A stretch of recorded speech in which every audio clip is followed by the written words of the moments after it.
Il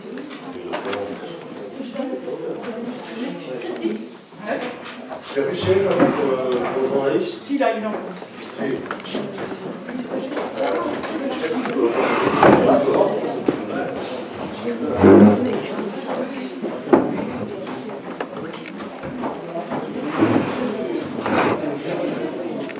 Voilà, très bien. Bonsoir tout le monde. Donc, j'ai les procurations de Mme Alexis Nord en faveur de M. Reichstadt, de Mme Wendling Rita en faveur de Gilles Christophe, de Barbian Isabelle en faveur de Denise Ordener et de Ordener Jean-Yves en faveur de Rolanty. Alors, avant de commencer, j'aimerais tout d'abord rappeler l'épisode électoral qui s'est déroulé et dire combien nous nous réjouissons de l'élection des deux nouveaux conseillers départementaux du nouveau canton de Saint-Hérol qui recouvre le territoire intercommunal. Et je tiens, en votre nom à tous, à féliciter très très chaleureusement notre adjointe aux affaires scolaires, à la jeunesse et à l'enfance, Madame Patricia Beugen.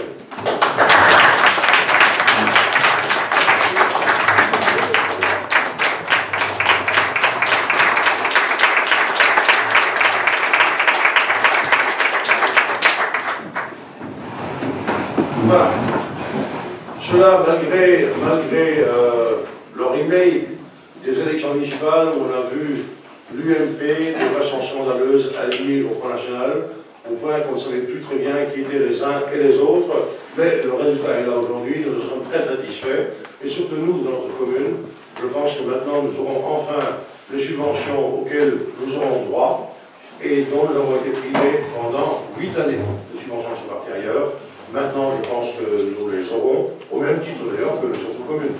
Il ne s'agit pas de privilégier la commune de l'hôpital, mais simplement obtenir ce à quoi nous avons légitimement droit. C'est donc une grande victoire, pour l'instant électorale, mais pour l'avenir, en termes budgétaires. Nous commençons par l'approbation du PV du 4 mars 2015. Chacun en a été rendu destinataire. Qui s'oppose à l'approbation de ce compte rendu? Personne. Qui s'abstient? Alors, 3, ça fait combien? 4. Monsieur Reiter n'a pas s'abstenir. Donc 2, 3. 3. Bien. Donc le compte rendu est adopté, je vous remercie. On peut faire circuler les documents, mais ils sont déjà là. Ça y est, ils sont déjà là.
Voilà, nous allons passer au point.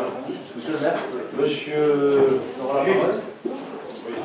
donc j'aimerais m'adresser à Monsieur Reichstadt une petite minute. Donc j'aimerais vous dire deux choses. La première, c'est que depuis plus d'1 an, vous avez un comportement digne de la plupart des représentants du Front National, c'est-à-dire un comportement méchant, haineux, sectaire, revanchard et par-dessus le marché menteur. Donc vous n'avez aucun respect des valeurs républicaines et humaines.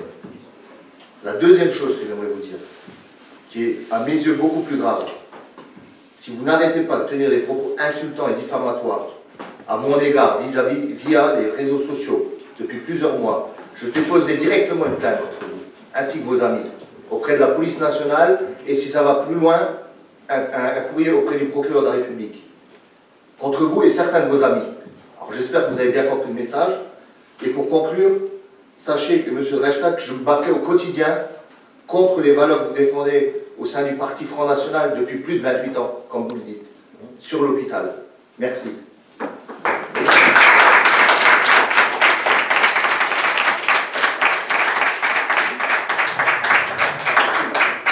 Bien, bon. Merci. Merci. Christophe a déjà, je me suis Reichstadt, nous savons qu'il a un peu de mal à maîtriser le français, donc il n'est pas sûr qu'il sache toujours tout ce qu'il écrit, que c'est vraiment ce qu'il veut exprimer. Enfin bon, c'est comme ça. Nous passons à la partie communication. Je m'en laisserai même pas répondre à tous les deux. Allez-y. Non, je m'en laisserai même pas répondre. Ah, c'est bien. Voilà, on passe à la partie communication. Donc, j'ai l'honneur de porter à votre connaissance les remerciements des familles suite aux condoléances adressées à l'occasion du décès de monsieur Antonio Aquino et de Madame Elisabeth Flumio et de Madame Rose Fick. J'ai l'honneur de vous informer également que dans le cadre de la rénovation du presbytère catholique du centre, qui s'élève pour l'instant environ à 50 000 €, en gros, on a demandé à la commune de Cornal de participer, puisque le prêtre qui est là exerce sur les deux communes, on a demandé de prendre en charge ce qui concerne la rénovation de la salle de bain, il y a pour 10 000 €, et nous avons obtenu de la part du maire de Cornal une réponse négative. Voilà, on a informé. Enfin, ça c'est important, vous savez que la SANEF entrevoit des travaux importants sur le pont de l'autoroute tristement célèbre depuis quelques jours, entre Saint-Avold et Cité-Jeanne d'Arc. Ces travaux vont durer du 6 juillet au 31 août, donc pratiquement pendant 2 mois, et la circulation sera fermée sur cette route qui vient de Saint-Avold à Jeanne d'Arc. Donc, tous les gens qui vont de Jeanne d'Arc à Saint-Avold ou Mervac et qui transitent par Jeanne d'Arc vont passer sur le 20 août, ou par Montbourg, ou par l'hôpital. Voilà. On a pensé un instant à un péage, on étudie la question, c'est bien. Voilà. Donc voilà pour ce qui concerne la partie communication, et nous passons au point numéro 1, installation d'un nouveau conseiller municipal. Donc le conseil municipal est informé, vous savez déjà, de la démission de M. Jean-Jacques Bis, de ses fonctions de conseil municipal, par lettre reçue en le 10 mars 2015. J'ai vu dans la presse presse qu'il arguait du fait qu'il n'avait pas la parole ici. Il faut simplement rappeler que sur les 9 conseils municipaux qui se sont déroulés depuis l'élection de mars 2014, il était absent 5 fois. Et les rares fois donc, où il était présent, chaque fois qu'il a demandé la parole, on la lui a donnée. Voilà. Donc, conformément aux dispositions de l'article L2121-4 du Code général des collectivités territoriales, la démission est définitive dès réception par le maire. Monsieur le sous-préfet en a été informé par courrier en date du 11 mars 2015. En application de l'article L1270 du Code électoral, le candidat venant sur une liste immédiatement après le dernier élu est appelé à remplacer le conseiller municipal élu sur cette liste dont le siège devient vacant pour quelque cause que ce soit. Madame Annabelle Gavra, en sa qualité de suivante de la liste l'hôpital Bleu Marine, a fait part à M. le maire par lettre recommandée reçue le 25 mars 2015 pour démission de son poste de conseillère municipale.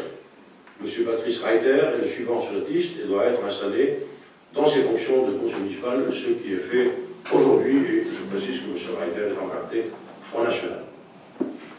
Nous passons au point numéro 2, délégation, article L2122-22 du CGCT, compte rendu au conseil municipal. Conformément aux dispositions des articles L2122-22 et L2122-23 du Code général des collectivités territoriales, j'ai l'obligation de vous informer de la signature du marché de 2015, mission d'assistance à maître d'ouvrage, projet Maison Petite Enfance, pour un montant de 14 997,50 € hors taxe. L'entreprise la société Passe Ingénierie et Hameau de Vichy dans le 57. Nous passons au point numéro 3, enquête publique relative au déclassement du domaine public communal et intégration dans le domaine privé communal de la parcelle cadastrée Banque de l'Hôpital, section 4, numéro 197. Je passe la parole à Charles Muller. Le conseil municipal est informé que le projet de déclassement du domaine public communal et d'intégration dans le domaine privé communal de la parcelle cadastrée Banque de l'Hôpital, section 4, numéro 197, rue de Saint-Avold, a fait l'objet d'une enquête publique durant 15 jours consécutifs du 5 janvier 2015 au 20 janvier 2015.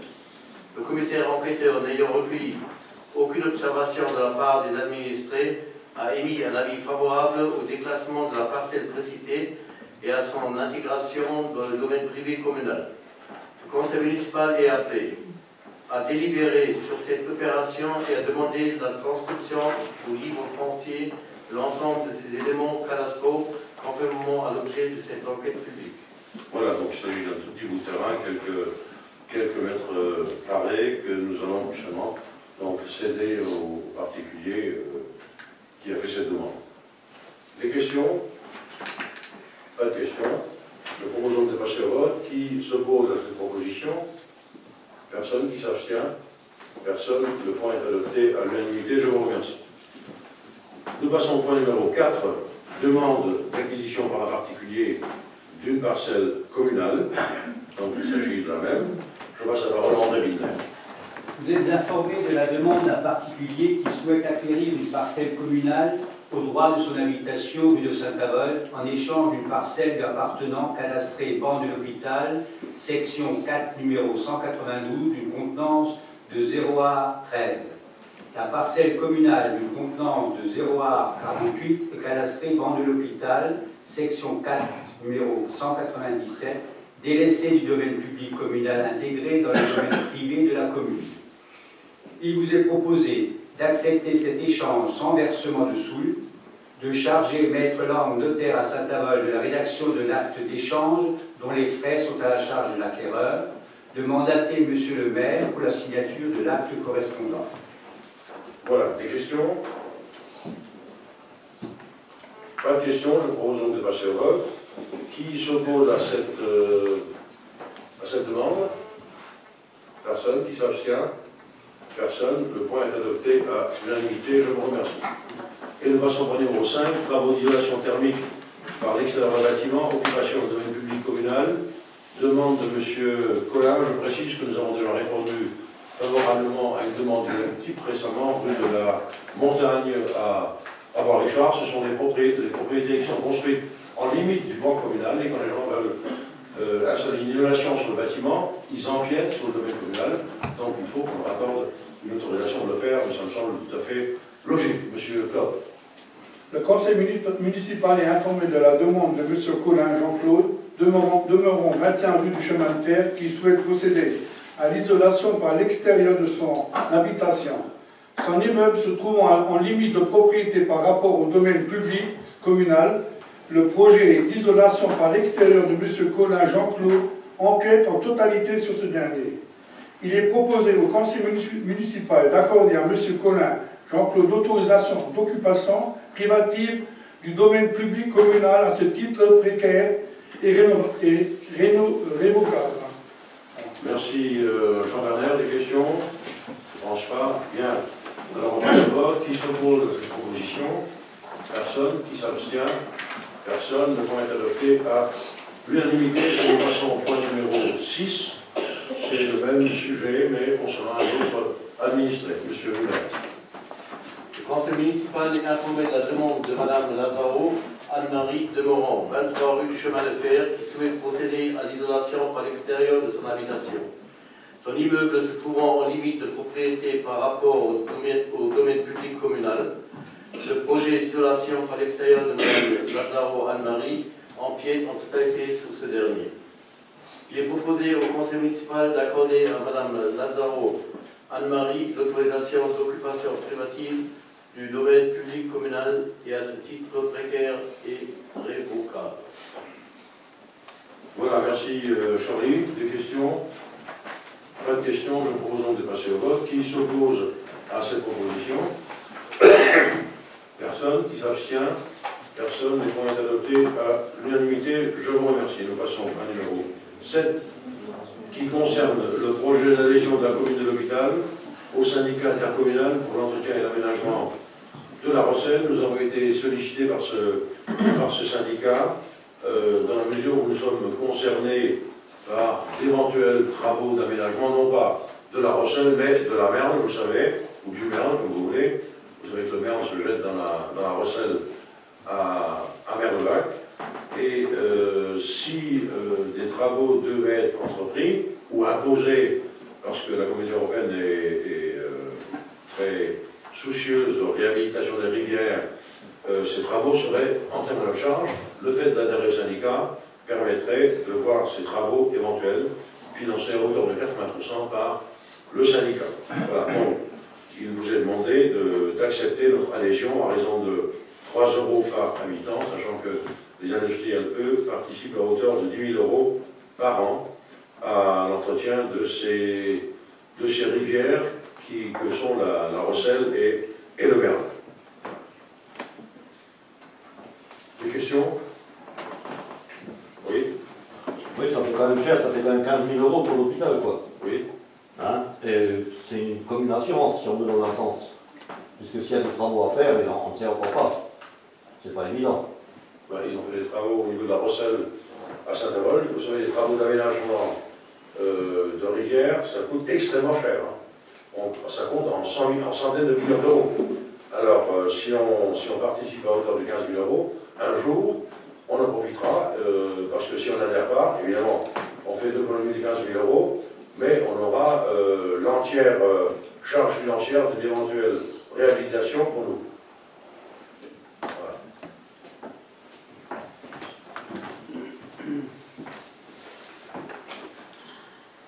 Bien, je propose de passer au vote. Qui s'oppose à cette adhésion? Personne. Qui s'abstient? Personne. Le point est adopté à l'unanimité. Je vous remercie. Et nous passons au point numéro 8, le contrat de location d'un photocopieur. Je passe la parole à M. Thiel. L'actuelle machine ne répondant plus aux attentes des agents, il a été décidé de mettre fin au contrat de location existant. La société A4A3 a proposé à la ville d'installer un nouveau copieur multifonction dans les services de la ville. Le prix, la durée de location reste identique pour ce nouveau contrat. Trimestriel, 560 € pour une durée de 21 trimestres. Donc c'est simplement, ça permettra de faire gagner beaucoup de temps à ceux qui ont la charge d'éditer les courriers, les invitations. d'habitation, puisque c'est une machine qui en plus a la fonction de pliage automatique d'un avantage. Voilà, ça permet de gagner du temps, c'est pas plus cher. Bien, voilà. Des questions? Pas de questions, je propose donc de passer au vote. Qui s'oppose à cette proposition? Personne. Qui s'abstient? Personne. Le point est adopté à l'unanimité. Et nous passons au point numéro 9, qui concerne donc le compte administratif 2014 du budget principal. Je passe la parole à M. Rolanti. Il s'agit du document rose, je suppose que vous l'avez épluché, moi je m'endors avec tous les soirs. Donc le compte administratif 2014. Le compte administratif d'une commune rapproche des prévisions inscrites au budget des réalisations effectives en dépenses et en recettes. Il présente les résultats comptables de l'exercice écoulé. Dans la section de fonctionnement, les recettes ont été de 5 392 893 €. Je passe les centimes. Donc, entre autres, 3 917 404 de recettes fiscales et 1 228 164 de dotations et subventions. Pour la section de fonctionnement, les dépenses ont été de 5 329 114 €, dont 1 372 046 pour les charges à caractère général et 2 547 676 pour les charges de personnel. Le compte administratif fait apparaître pour la section de fonctionnement un excédent de 63 779 €. Pour la section d'investissement, les recettes s'établissent à 1 283 538 €. Ces recettes se répartissent de la manière suivante. Total des recettes d'équipement 655 825 €. Total des recettes financières 443 558 €. Opération d'ordre de transfert entre sections 196 644 €. Pour la section d'investissement, les dépenses s'établissent à 1 530 797 €. Elles se répartissent de la manière suivante. Dépenses d'équipement 775 743 € et dépenses financières 802 339 €. Le compte administratif 2014 fait apparaître pour la section d'investissement un déficit de 174 627 €, auquel s'ajoute le report 2013, le solde négatif de 199 316 €, ce qui aboutit à un besoin de financement de 373 943 €. Pour 2014, seront reportés les restes à réaliser suivants. Section d'investissement 444 869 € qui proviennent essentiellement du nom, des soldes à recevoir, des subventions à recevoir. Fédération française de football 20 000 €. Il y a des choses qui sont inscrites et qui sont rentrées depuis. On regarde la présentation globale du budget. Pacte 1, EPFL 96 787 €. Pacte 2, terrain de football 181 942 €. Pacte 2, City Stade 51 140 €. Et pacte 2, 95 000 € pour le parking. Et pour les dépenses, 212 822 €, ce qui donne pour la section d'investissement le résultat cumulé suivant en recettes 1 728 407 € et en dépenses 1 870 304 €, soit un besoin de financement final de 141 897 € à rapprocher de l'excédent de la section de fonctionnement de 63 779 €, ce qui laisse apparaître un solde d'exécution négatif de 70 117 €, ce qui représente 1,5% des recettes de fonctionnement de l'année 2014. Merci Roland. Des questions? Pas de questions. Eh bien, nous passerons au vote tout à l'heure, si vous voulez bien, puisqu'il faut que je quitte la pièce pour le vote du compte administratif. Donc je propose de passer immédiatement au compte administratif du budget assainissement et nous voterons les deux comptes après, successivement. Donc je passe la parole à Roland. Donc pour l'assainissement, la section d'exploitation, en section d'exploitation, les recettes ont été de 151 222 €. Pour la section d'exploitation, les dépenses ont été de 112 048 €, auxquels il faut ajouter le déficit de l'année antérieure de 35 000 €, soit une dépense totale de 147 049 €. Pour la section d'exploitation, ces chiffres laissent apparaître un excédent de 4 173 €. Pour la section d'investissement, les recettes s'élèvent à 701 309 €, auxquels il convient d'ajouter un report d'excédent de l'exercice 2014 de 201 670 €. Pour la section d'investissement, les dépenses s'élèvent à 850 415 €. Pour la section d'investissement, ces chiffres laissent apparaître un excédent de 56 738 €. Merci Roland. Des questions? Pas de questions, donc je cède la présidence à M. Montil pendant que je quitte la salle.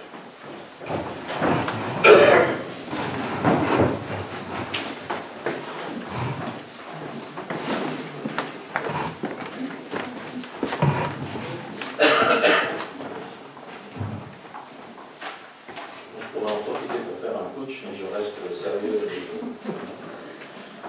Donc, il s'agit de se prononcer sur le compte administratif 2014, donc lecture faite tout à l'heure. Y a-t-il des oppositions à l'approbation de ce budget?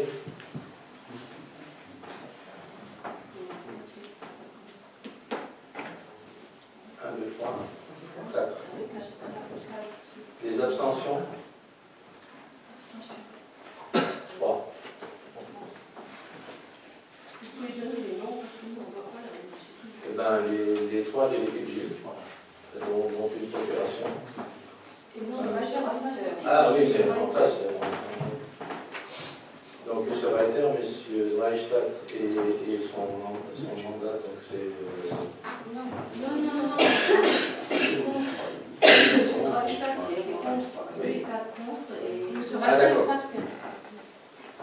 Donc, le M. point... Reiter s'abstient. Il s'abstient. Donc, il y a 4 abstentions. Ça fait 4 4 abstentions. abstentions et 3. 4 contre.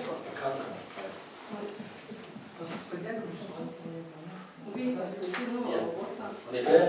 Oui. Donc, le point est adopté. Concernant le compte administratif du budget assainissement, il y a toutes des oppositions. 1, 2, 3, 4. Y a-t-il des abstentions? Donc, équivalent au total.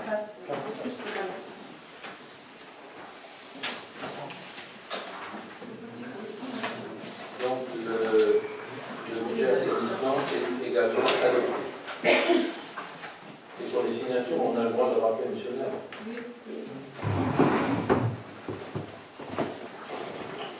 C'est par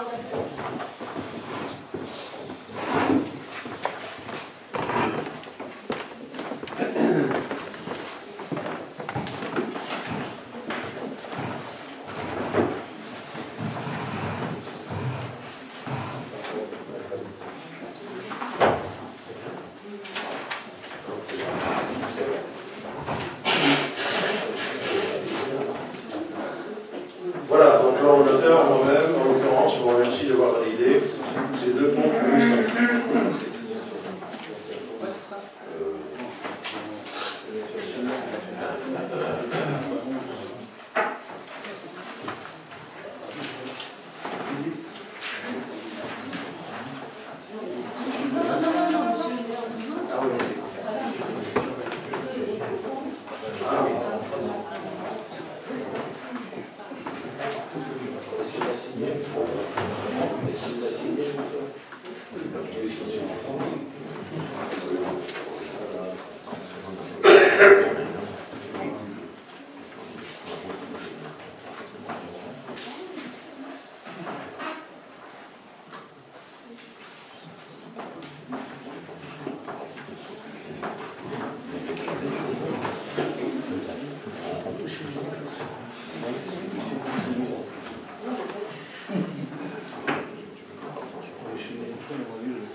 Bien, mesdames et messieurs, nous passons au point numéro 11, adoption du compte de gestion du receveur budget principal. Je rappelle simplement que ce compte de gestion colle à la virgule près et au centime près, évidemment avec le compte administratif qui a été présenté tout à l'heure. Je passe la parole à M. Thiel. Donc après cette fait présenter le budget primitif 2014 et les décisions qui s'y rattachent,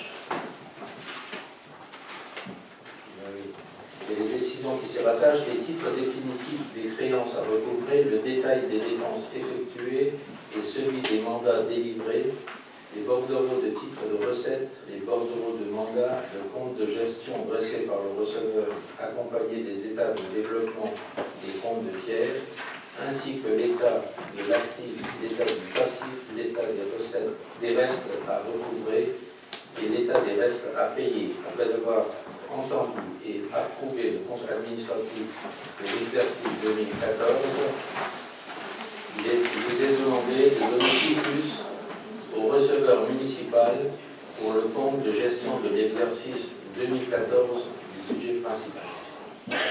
Voilà, des questions? Pas de questions, je propose de passer au vote. Qui s'oppose à l'accord du quitus? Personne. Qui s'abstient?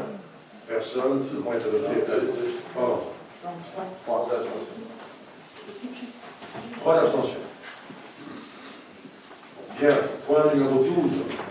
Affectation des résultats du compte administratif 2014, budget principal. Je passe la parole à M. Thiel. Vous venez d'arrêter les comptes de l'exercice 2014 en adoptant le compte administratif qui a fait apparaître En section d'investissement, un déficit de la section d'investissement de 373 943 €. En section de fonctionnement, un excédent de la section de fonctionnement de 63 779 €.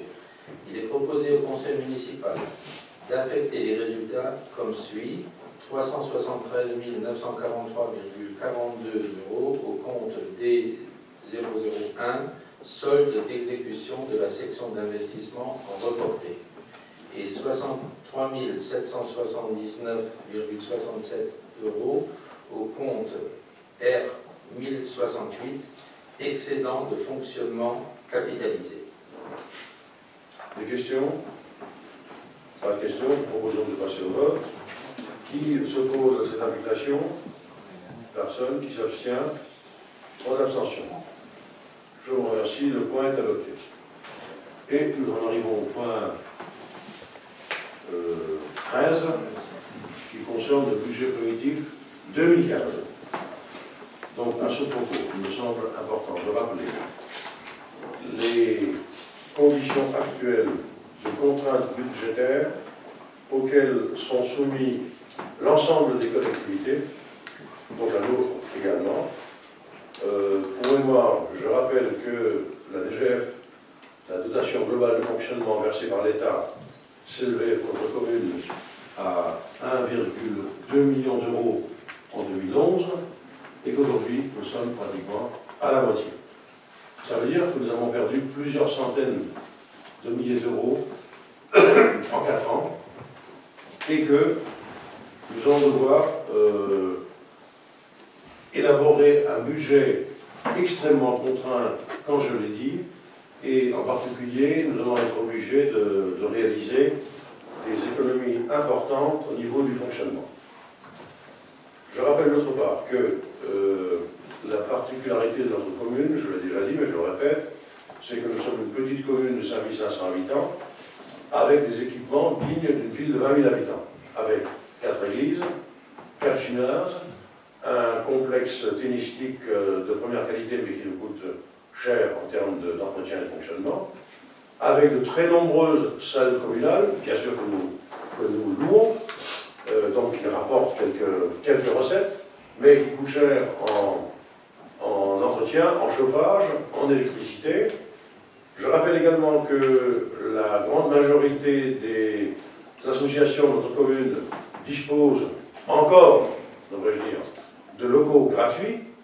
Pour l'instant, on essaie de le rendre encore possible, en tout cas en 2015, ce sera le cas, et que donc tout cela aussi coûte très très cher en termes de fonctionnement. Vous pouvez comparer avec d'autres communes voisines qui disposent de beaucoup moins d'équipements et de beaucoup moins de locaux, et où les locaux, lorsqu'ils sont mis à disposition des associations, sont mis à disposition contre versement de loyer. C'est le cas à Saint-Paul, c'est le cas à Croissal, c'est le cas dans beaucoup de communes. Ce n'est pas le cas.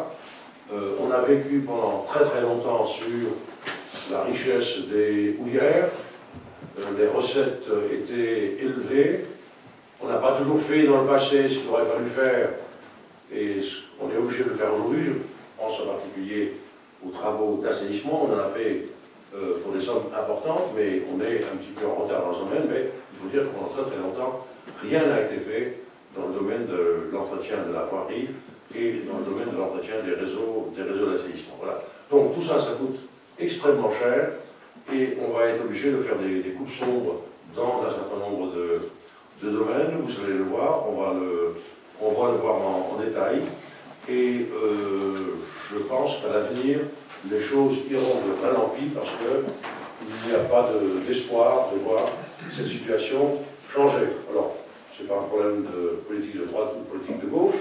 L'État doit réduire ses dépenses. Tout le monde est concerné, à travers les impôts, les classes moyennes, mais les collectivités aussi, les collectivités régionales, départementales, les communes. Et dans les petites communes, la situation est pire que chez nous. Alors non seulement notre dotation a été diminuée de plusieurs centaines de milliers d'euros, mais en même temps a été mis en place il y a quasiment en même temps, Fatima, la péréquation, c'est-à-dire que les communes considérées comme les plus riches en termes de revenus fiscaux et c'est un petit peu notre cas, puisque nous touchons des anciennes taxes professionnelles, parce que Atto est sur un cinquième, au point 5e sur le territoire de l'hôpital, eh bien, on a versé en 2011 12 000 € de contribution à un fonds de péréquation qui sert à redistribuer une part de cette richesse aux communes les plus pauvres. Aujourd'hui, on en est à 80 000. Donc, faites le calcul, ça fait, on en est à au moins 600 000 € de moins aujourd'hui qu'il y a 4 ans. Donc, on va être à l'avenir très très gêné des entrepreneurs pour réaliser des investissements. On va être content si on réussit simplement à fonctionner. On a déjà fait des efforts dans le passé, vous le savez, puisqu'on a demandé une participation aux parents pour le transport scolaire, une participation modeste. On a installé sur les lampadaires les plus récents, en tout cas ceux qui sont installés dans toute la cité colline et ceux qui sont neufs dans la partie basse de la rue de Carlin, des réducteurs d'intensité. Donc à partir de 10 h du soir, la lumière baisse en intensité. Vous avez vu que nous avons un point à l'ordre du jour tout à l'heure qui concerne l'éclairage, et on en reparlera à cette occasion. Voilà donc des choses. On a abandonné la piscine municipale en 2009. Je vois encore certains, ici d'ailleurs, qui sont dans la salle, critiquer la fermeture de la piscine, mais vous voulez vous comprenez ça. Que ceux qui disent qu'il faut remettre la piscine en route alors qu'elle nous coûtait 150 000 € par an, il faut le rappeler. Qu'on nous dise, on remet la piscine en route, il faut trouver 150 000 € ailleurs. Qu'on nous dise où les prendre. Est-ce qu'on les enlève sur le budget du CCS pour les gens qui sont en difficulté, pour les nécessiteux? Est-ce qu'on l'enlève sur le budget jeunesse? Est-ce qu'on l'enlève sur le budget crédit scolaire? Il faut être cohérent. Il ne suffit pas de dire ce qu'il faut faire, il faut dire comment on fait. Et où il faut prendre, et où on supprime. Ça me semble important et cohérent. Voilà, ça fait sourire M. Reichstadt, évidemment. Bien sûr. Ça ne m'étonne pas. Voilà. Donc nous sommes dans une situation, je le répète, difficile. Et ce budget n'a pas été simple à monter. Et je vous dis tout de suite, et je l'ai déjà dit, la marge que nous avons est extrêmement faible. Alors, si je rajoute à cela, puisque ça vous fait sourire, M. Reichstadt, si je rajoute à cela que grâce à votre ami de la rue Irvin, il nous manque 80 000 € sur ce qui était prévu en termes de subvention du Conseil général par rapport au terrain de foot, ça fait encore 80 000 € de plus. Bon, maintenant il y a un changement d'élu au niveau du Conseil général, on va voir si on peut renégocier cette situation. Mais en tout cas, ça aussi c'est quelque chose qui s'ajoute, sans parler de ce que nous aurions pu obtenir de la part d'un conseiller général normal et ordinaire, pour distribuer des aides à toutes les communes. Ben, nous avons été, nous, privés de cette manne. Voilà. Donc voilà ce que je souhaitais dire en introduction. Monsieur Villemin. Concernant ce sujet-là, justement, j'ai parlé récemment au président Gaëtan, qui disait que justement M. Schubert, le général Hirsch, a donné toutes ses subventions en titre de conseiller général. C'est un mensonge. C'est un mensonge. C'est un mensonge. On avait droit, je le rappelle, à 260 000 € de subvention au terrain de foot. C'est comme ça que le dossier a été monté. Madame Nana, qui est ici, qui suit ce dossier, je ne vais pas vous sortir, je ne vais pas aller les chercher. Et on a, finalement, on a eu zéro, je rappelle, mais je suis étonné que vous ne suiviez pas les débats ici. Je rappelle qu'en juin 2014, on avait un courrier du Conseil général qui nous disait qu'on aurait zéro sur les 250 000 prévus.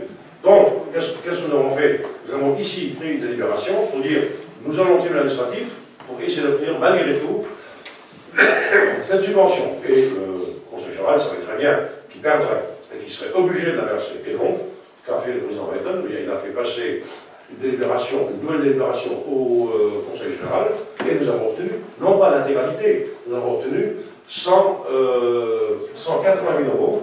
180 000 € qui sont actés, c'est écrit, mais par contre, la part du conseiller général, la part cantonale du conseil général de 80 000 €, c'est pas prévu, nous ne l'aurons pas. Voilà, donc voilà simplement la vérité. Il l'a adapté publiquement. Mais la réponse que vous avez fait, M. Weyten, n'est pas forcément erronée, puisque si M. Weyten dit que le Conseil général a donné la totalité de sa dotation, il l'a donnée, mais pas à la ville de l'hôpital. Donc voilà. Voilà. Je dépasse la parole pour la présentation du budget. Alors, deux alinéas dans cette présentation du budget. Il s'agit d'abord de fixer les taux de la fiscalité directe, puisque là, un des leviers faciles serait d'augmenter la pression fiscale sur les administrés, mais on sait très bien que, M. le maire l'a rappelé à l'instant, que par l'impôt sur le revenu et tout ce qu'on paye déjà par ailleurs, la pression est suffisamment forte et nous n'avons pas du tout l'intention enfin du moins pour 2015, on va encore essayer de se passer d'augmentation de la pression fiscale. Donc, considérons que lors du débat d'orientation budgétaire, il n'a pas été envisagé de modifier les trois taxes communales, il est proposé au conseil municipal de voter pour l'exercice 2015 les taux communaux suivants. 21,37% pour la taxe d'habitation, dont 14,52% par communal inchangé depuis 1999. 16,07% pour la taxe foncière sur les propriétés bâties, 84,29% pour la taxe foncière sur les propriétés non bâties, dont 80,39% par communal inchangé depuis 1999. Voilà, des questions sur ces taux? Oui. Oui, donc moi c'est la même question que l'année dernière. Pourquoi ne pas maintenir les taxes locales au même montant en diminuant le taux pour compenser l'augmentation du quotient de base? Puisqu'en fin de compte, les taxes elles augmentent quand même si le taux reste fixe. Très bonne argumentation, mais on vient de dire que c'est de plus en plus difficile. Même question que pour le maintien de la piscine, prendons le différentiel. Moi j'aimerais bien suivre vos conseils. Je pense que vous avez un éclairage plus puissant que le nôtre, là, on me dire où. Parce que moi je veux bien baisser. Alors il s'agit de baisser maintenant la fiscalité locale, mais le différentiel on le prend où quand on a déjà du mal à boucler? Il faut voir sur d'autres budgets. Hein. Moi j'ai pas tous les budgets en main. Sur d'autres budgets.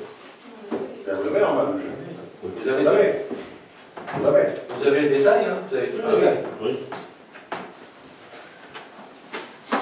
Voilà, alors vous préféreriez passer par une opération compliquée plutôt que de récupérer les 80 000 euros auxquels vous avez Non, mais c'est généreux, c'est facile, c'est démagogique, puisqu'on permet aux gens, aux administrés de payer exactement la même chose, moyennant une diminution qui compenserait l'augmentation de l'assiette, du taux d'assiette. C'est sympa, mais le manque à gagner dans la caisse de la commune, on le prend où? Il y a d'autres communes qui ont diminué leur taux. Hein. Par exemple, les Beaumont, ils ont diminué 10% l'année dernière, 5% cette année. Un exemple. J'en connais une autre, une commune voisine a diminué l'an dernier de 10%, mais je pense que cette année, ils se mordent déjà les doigts. Non, ça je ne sais pas, je ne connais pas la France. Voilà, en tous les cas, c'est pas un choix que nous avons fait, on le propose comme ça. Bien, alors qui s'oppose au maintien des taxes?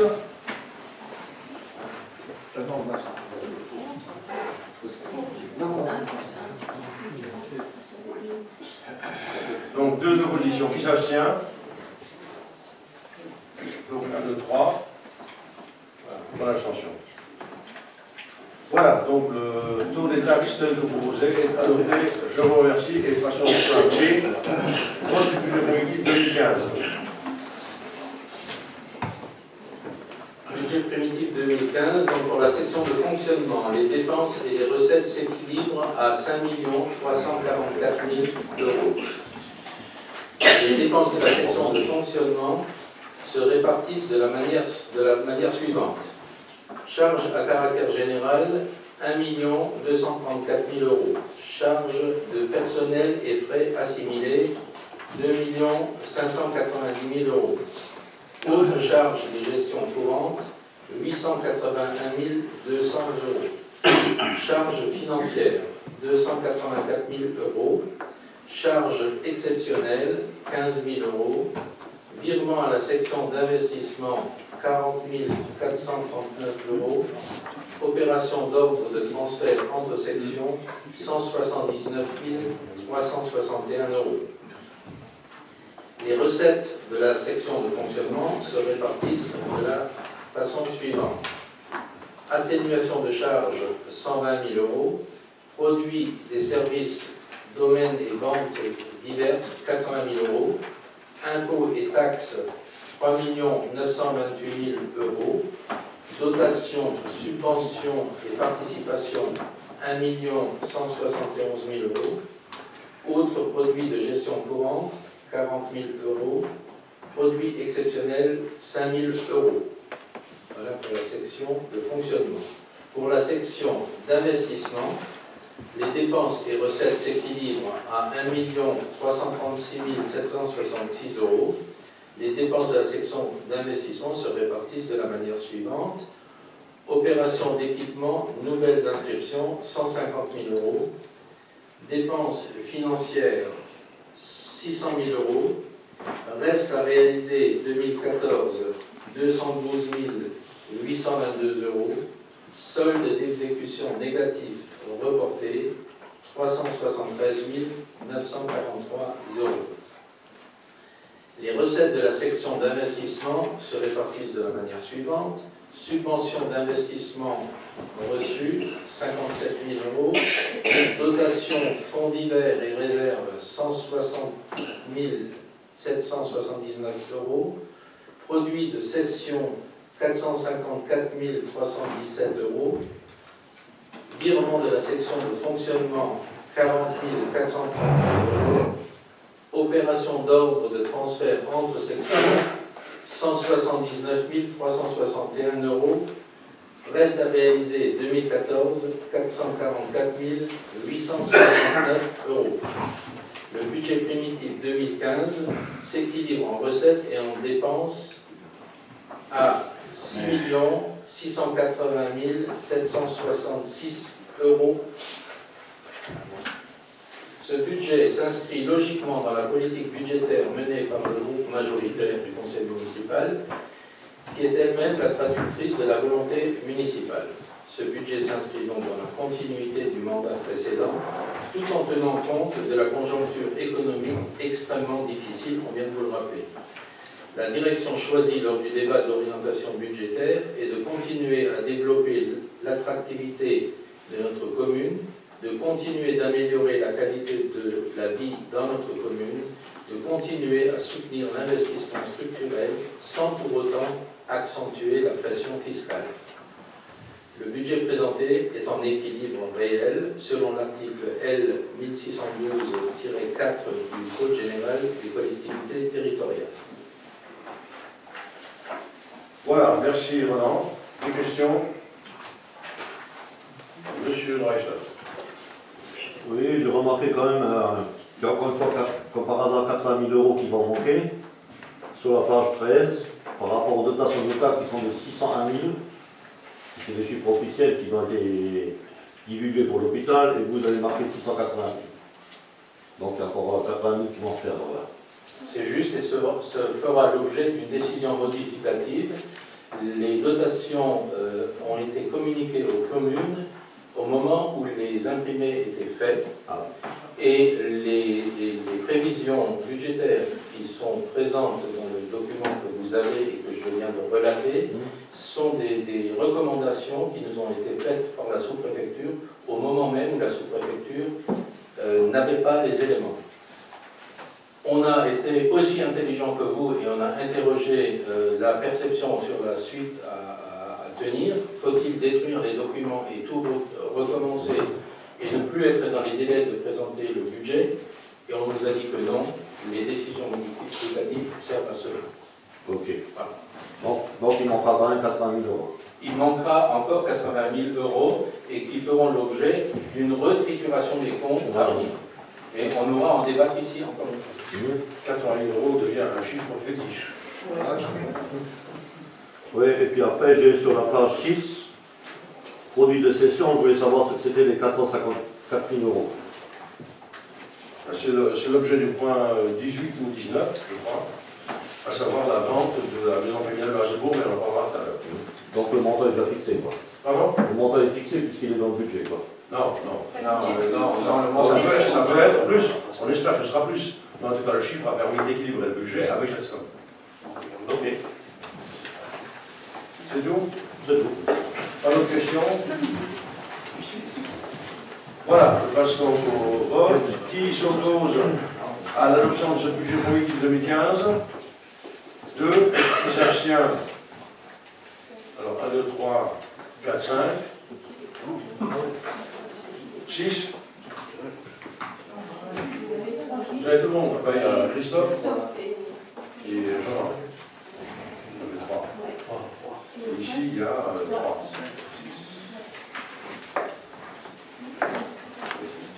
Bien.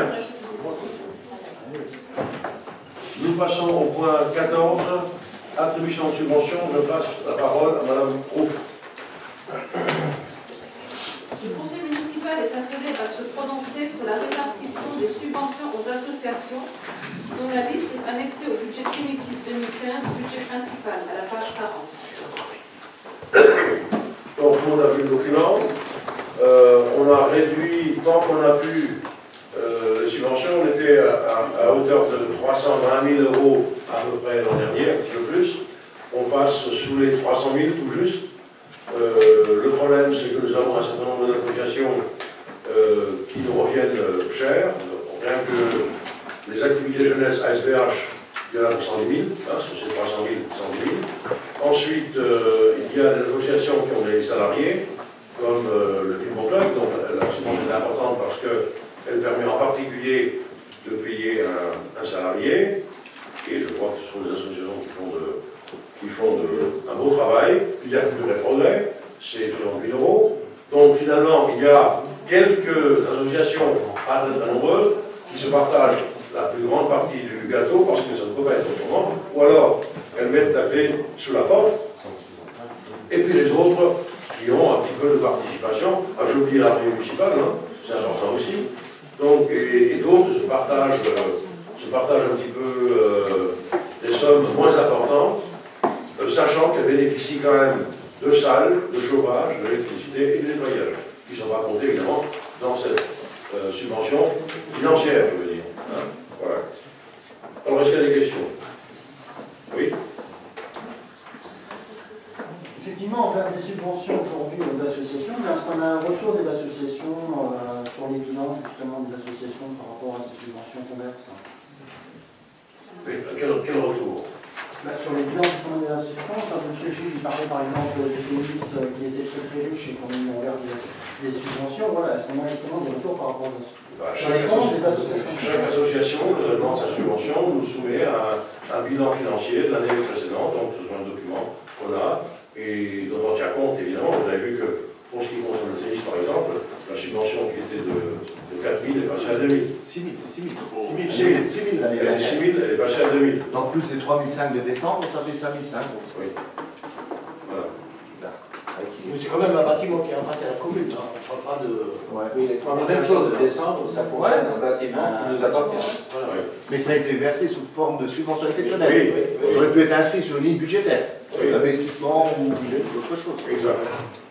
Moi j'ai une question aussi par rapport, j'ai fait un peu le calcul, c'est vrai que finalement vous n'avez pas trop coupé, il y a 17 000 € en moins, hein, si on reprend les 35 associations. Vous avez enlevé, bon, comme vous l'avez dit tout à l'heure, moins aux grosses associations qui ont des salariés, c'est normal, hein, ou la SBH qui a un coût. Et je reviens aussi à ce que vous avez dit tout à l'heure, c'est vrai qu'il faut rappeler aux associations, aux présidents d'associations, que les communes mettent quand même à disposition les fluides, il y a les locaux. Si on devait valoriser toutes ces installations, je peux vous dire que ça serait nettement plus cher que la subvention qui est donnée à l'année aux associations. Par contre, pour que, éventuellement, s'il y a des retours négatifs par rapport aux associations, c'est peut-être aussi aux élus de montrer peut-être l'exemple et de se dire peut-être faire les vœux du maire une fois tous les 2 ans ou tous les 3 ans pour montrer que le conseil municipal ne réduit pas que les subventions aux bénévoles qui s'investissent et qui dynamisent la ville au quotidien, mais que les élus puissent aussi faire des efforts. Moi, je pense qu'il faut aussi travailler là-dessus pour qu'il y ait vraiment un peu montrer l'exemple. Donc je pense que c'est intéressant et puis ça passe toujours un peu mieux quand on est plus pédagogue et qu'on montre des exemples concrets. Parce qu'il y a d'autres communes qui font une fois tous les 3 ans les volumes. Hein. Après, je peux revenir sur le grand projet du Front National, peut-être baisser les indemnités de 5%. Je ne sais pas, il y a plein d'idées à peut-être réfléchir pour montrer l'exemple. Tout simplement, quoi, c'est des propositions. Très bien. Non, je rejoins ce que tu dis, Christophe, puisque la semaine dernière, on a réuni tous les présidents d'associations, en tout cas ceux qui ont pu se déplacer pour tenir le même discours, et pour les encourager à l'avenir à trouver par eux-mêmes des solutions de financement par l'organisation de soirées, de fêtes. Enfin, il va falloir qu'à l'avenir, elles se prennent davantage et de plus en plus en charge elles-mêmes. Ça, c'est absolument certain. On ne pourra pas continuer indéfiniment, étant donné le contexte financier, à verser autant d'argent aux associations. Voilà. Oui. Oui, moi j'aimerais bien savoir pourquoi est-ce que cette fameuse feuille, donc le détail des associations, ce qu'elles vont éventuellement toucher, puisque c'est un primitif, pourquoi cette feuille on ne la retrouve jamais dans le définitif? Dans le temps c'était fait, dans des anciens bilans, je crois dans les 2005, 2006, ça a toujours été fait. Donc on avait dans les... C'est simple, les subventions qui ont été votées, par exemple je parle du BP 2014, à Racidence, quand il y a des modifications, on fait des DM, quand il y a des subventions exceptionnelles, on fait des DM, donc le calcul est simple, vous prenez le BP 2014, vous regardez les subventions exceptionnelles que vous avez attribuées et vous tombez sur votre chiffre. Quand on vote une subvention, on ne verse que ce qui a été voté, ni plus ni moins. Donc c'est facile de retrouver le chiffre. Ok. Bien, donc je propose de passer au vote. Qui s'oppose à l'attribution de ces subventions, de cette répartition? Personne qui s'abstient? Donc, 1, 2, 3, 4, 5, 6, 7 abstentions. Vous êtes tout le monde? Ah bah attendez, alors, relevez la main s'il vous plaît. Donc Marie-Rose Thomas, Madame Rousti, M. Villemain, Christine Tavar, Jean-Luc Blechschmidt, Jean-Werner Klopp et Sylvain François. C'est bon?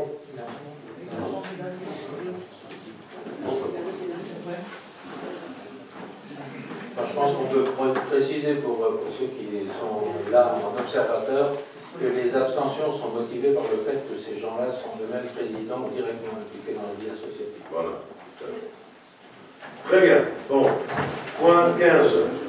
Adoption du compte de gestion du receveur budget assainissement. Je passe la parole à M. Wagner. Après avoir entendu la présentation du budget primitif 2014 et les décisions qui s'y rattachent, les titres définitifs des créances à recouvrer, le détail des dépenses effectuées et celui des mandats délivrés, les bordereaux de titres de recettes, les bordereaux de mandats, le compte de gestion dressé par le receveur, accompagné des états de développement des comptes de tiers, ainsi que l'état de l'actif, l'état du passif, l'état des restes à recouvrer et l'état des restes à payer. Après avoir entendu et approuvé le compte administratif de l'exercice 2014, il est demandé au conseil municipal de donner quitus au receveur municipal pour le compte de gestion de l'exercice 2014 budget assainissement.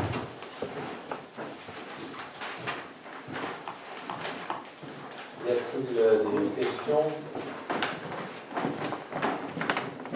à ce vote? Des oppositions? Des abstentions? 3. Gilles.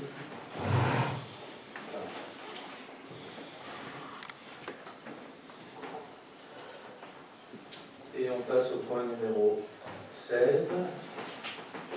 C'est toujours toi, Florent, je pense. Affectation des résultats du branche administrative 2014, budget assainissement.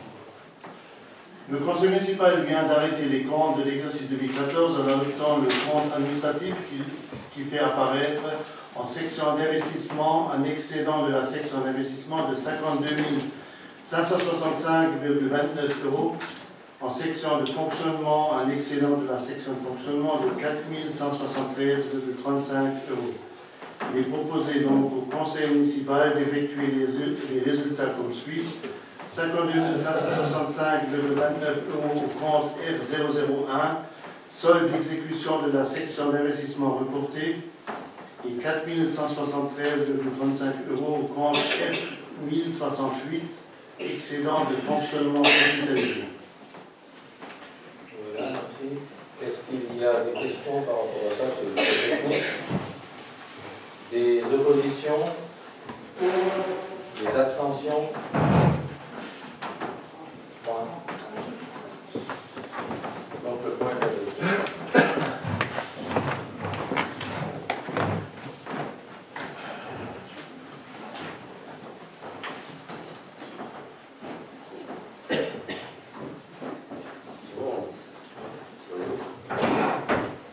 Voilà. Point 17. Je passe la parole à M. Thine pour le budget primitif 2015 assainissement. Voilà, alors il y a une petite erreur dans le document que vous avez, et donc on va vous distribuer un nouveau document. Vous me direz quelle ligne il y a... En fait, c'est toute la section d'investissement, les dépenses, il y a une petite erreur en fait. Sinon, le fonctionnement est correct, les recettes d'investissement sont bonnes, mais c'est les dépenses d'investissement et une erreur. Et la délibération telle est présentée est correcte. C'est simplement, il y a un chiffre qui s'est baladé quand on a D'accord. Donc pour ceux qui font des collections, il vaut mieux supprimer le document que vous avez pour le remplacer par celui-là. Pas que vous confondiez dans la route.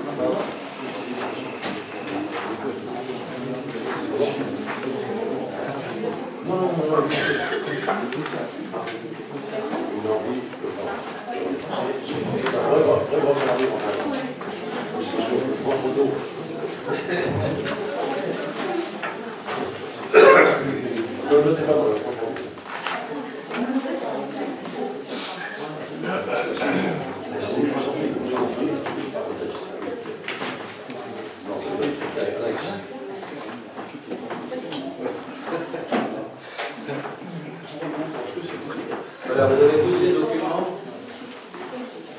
Donc,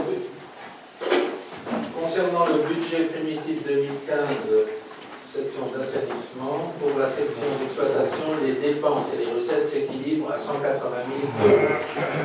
Les dépenses de la section d'exploitation se répartissent de la manière suivante.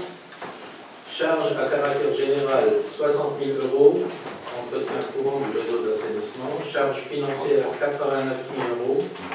Opération d'ordre de transfert entre sections, 31 000 €. Les recettes de la section d'exploitation se répartissent de la façon suivante. Vente de produits fabriqués et prestations de services, 180 000 €. Pour la section d'investissement, les dépenses et les recettes s'équilibrent à 272 338 €.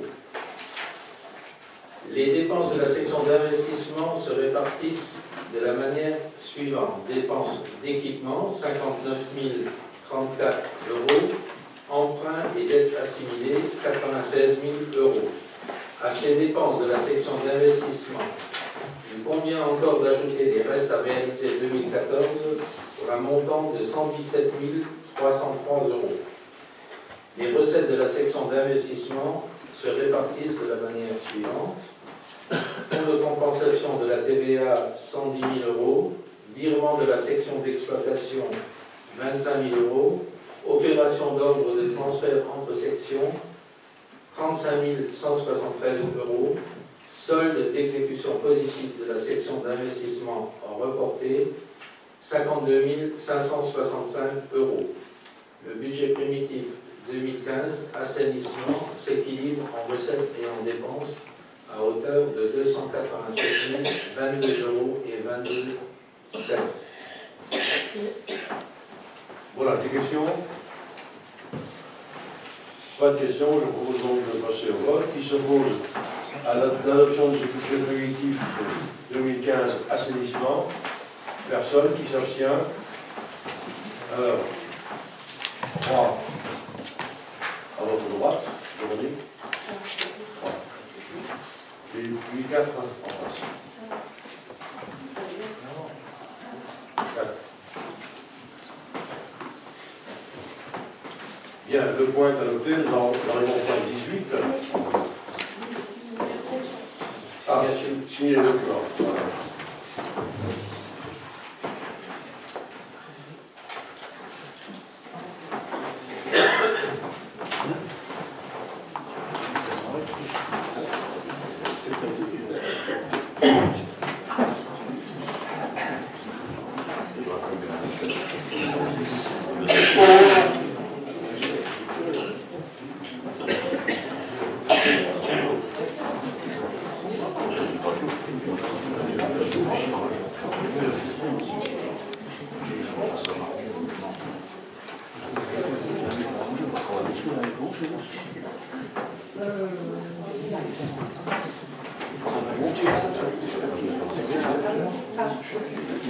Voilà.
Voilà, bien, nous pouvons passer au point 18. Location du bâtiment anciennement Escol, situé 59 rue de la gare Arnaud au bail. Il est proposé de modifier la délibération initiale qui avait décidé donc de mettre le bâtiment gratuitement à disposition de la Marmelée Doudou jusqu'au 31 juillet 2015. Il est proposé de prolonger d'un mois, puisque les travaux ont duré plus longtemps que prévu et que l'ouverture se fait un mois plus tard que ce qui est prévu. Elle est franchement opérationnelle. Donc il vient de démarrer maintenant, mais avec un mois de retard. Donc on propose simplement de repousser la gratuité d'un mois. Des questions? Pas de questions. Je vous propose donc de passer au vote. Qui s'oppose à cette proposition? Personne. Qui s'abstient? Personne. Le point est adopté à l'unanimité. Et nous arrivons au point 19, interruption de l'éclairage sur la commune de l'hôpital. Bien, on revient à ce qu'on disait tout à l'heure, les impératifs budgétaires et financiers qui nous obligent à trouver dépenses minorées. Bien voilà un exemple, l'éclairage public nous coûte environ 215 000 € par an. C'est une somme considérable. Et il est certain que si nous mettions en action cette proposition de réduction de l'éclairage, et si on coupait l'éclairage de 0h à 4h du matin, eh bien ça nous ferait une économie substantielle, pas loin de la moitié, je pense. Une économie sur l'éclairage public. Alors évidemment, on n'aura plus le même confort qu'auparavant, mais bon, les honnêtes gens, à ces heures-là, sont au lit. Les autres sont en voiture. Donc il y a quelques exceptions de personnes qui rentrent plus tard, pas tous les jours. Et par-dessus le marché, pour ce qui concerne les cambriolages, vous savez que l'immense majorité des cambriolages sont perpétrés le jour et pas la nuit. Voilà. Ensuite, les caméras que nous avons installées sur les bâtiments publics sont des caméras à infrarouge, donc qui fonctionnent même lorsqu'il n'y a pas de lumière. Voilà. Des remarques, des commentaires? Il faut dire de minuit à 4 heures. Oui, donc on l'a dit, de minuit à 4 heures.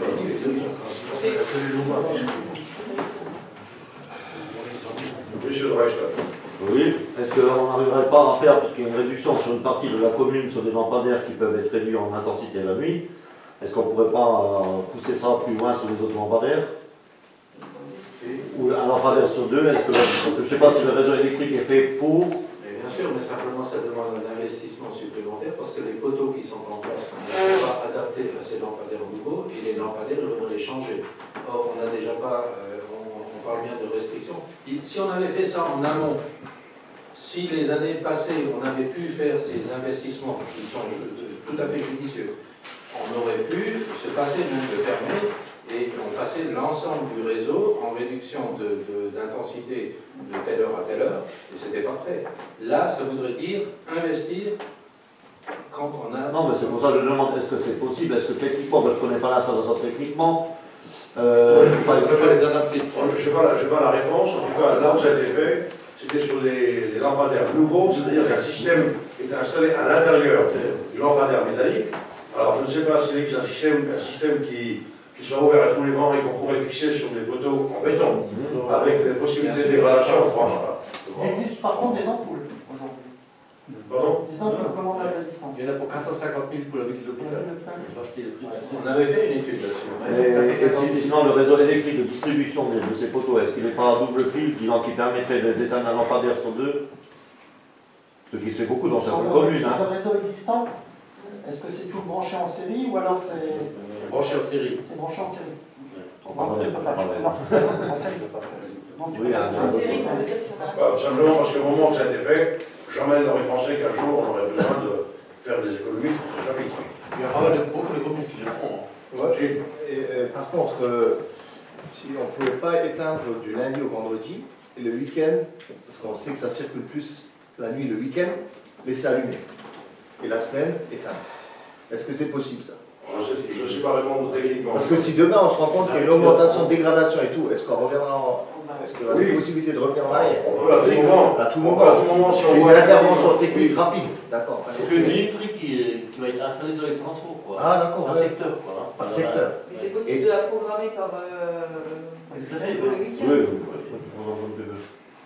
Et par contre, on verra bien ce que ça donne. ouais, voilà, non, mais c'est une bonne idée, hein. Ça se fait dans beaucoup de villes. Et par contre, peut-être aussi faire, peut-être pas tous les quartiers en même temps.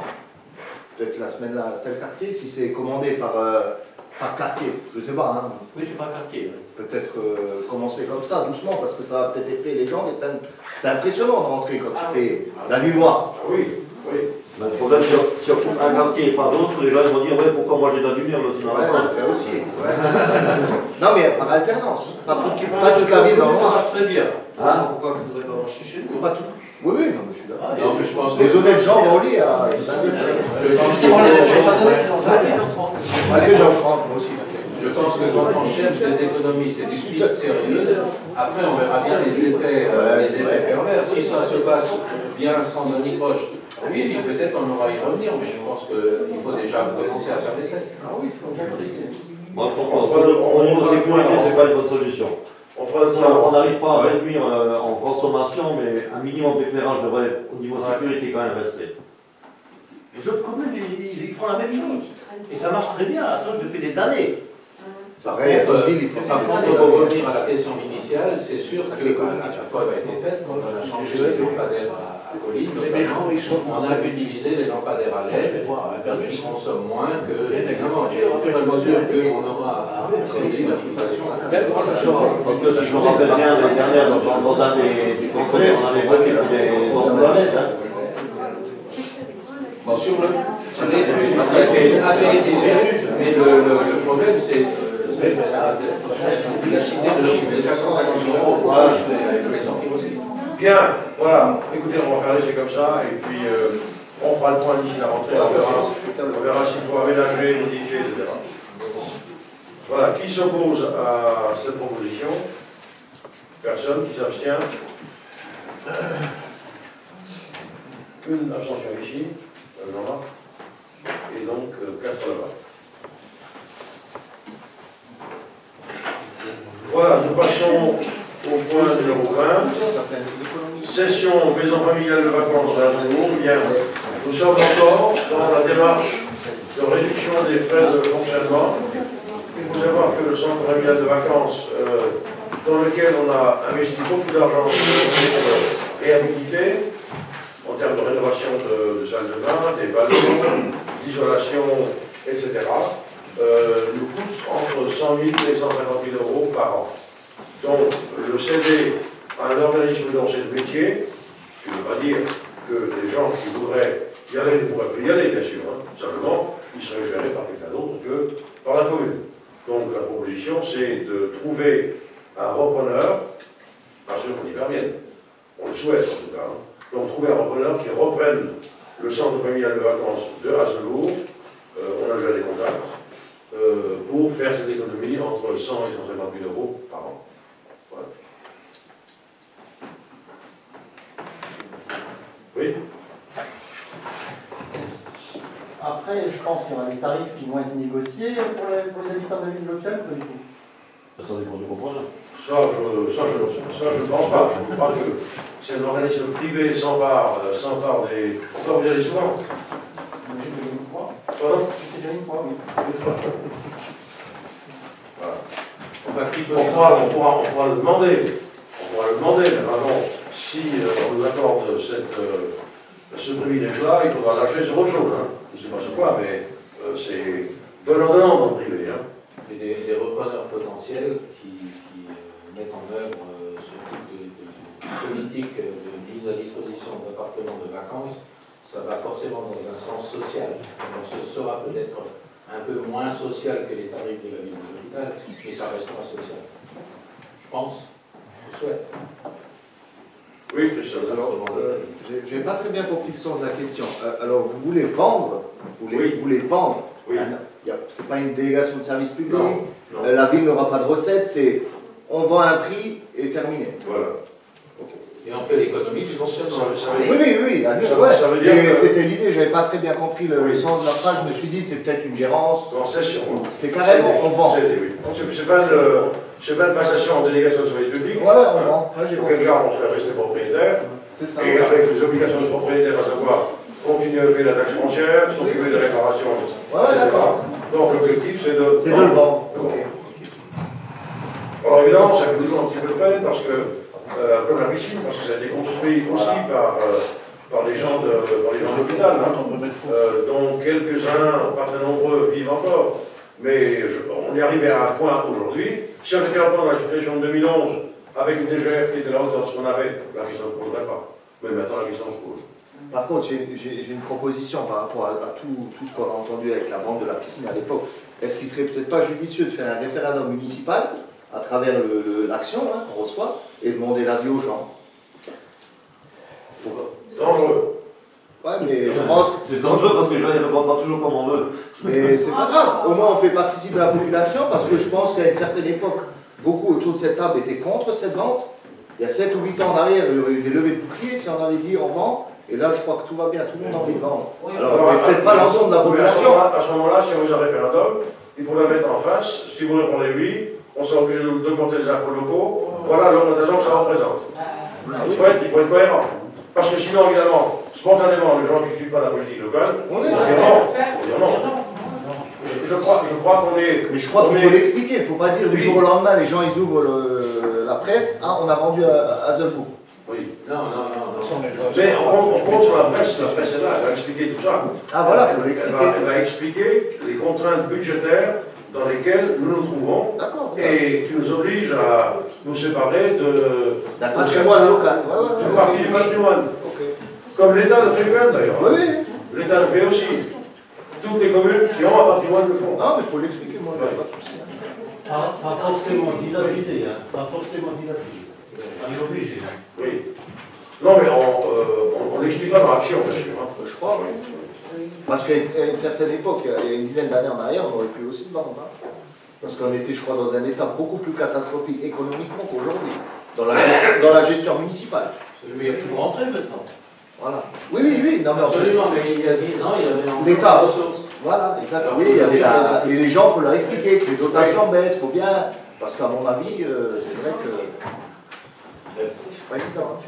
Bien, voilà. Ça fait grincer les dents, ça. Monsieur Reichstadt. Oui, donc moi je voulais juste demander un truc là. Vous dites que le déficit annuel est entre 100 et 150 000. Si je me rappelle bien, l'année dernière, au vœu du maire, vous aviez annoncé qu'on a à peu près une recette de 50 000 ou entre 45 et 50 000 euros sur Hazelbourg et que c'était un coût de fonctionnement de 92 000. Donc on est loin des 100, 150 000, ça fait à peu près 50 000 de pertes. Non, ça fait plus. Hein. Non, mais c'est ce que vous avez annoncé au Oui, il y a toujours les deux parts. Il y a le fonctionnement qui comprend le salaire et tout ça, mais il y a aussi le maintien en l'état du patrimoine, à savoir tout ce qu'il y a à faire, et ça représente des sommes assez parentes. À peu près 700 000, j'ai fait un truc de total dans les comptes, à peu près 700 000 euros que j'ai investis si on veut. 500. Plus. Oubliez quelque chose. Bien, voilà. Ah ben, écoutez, je vous propose de passer au vote. Qui s'oppose à la cession de la maison familiale de Hazelbourg? Personne. Qui s'abstient? Donc, 3 de votre côté, Véronique, et 4.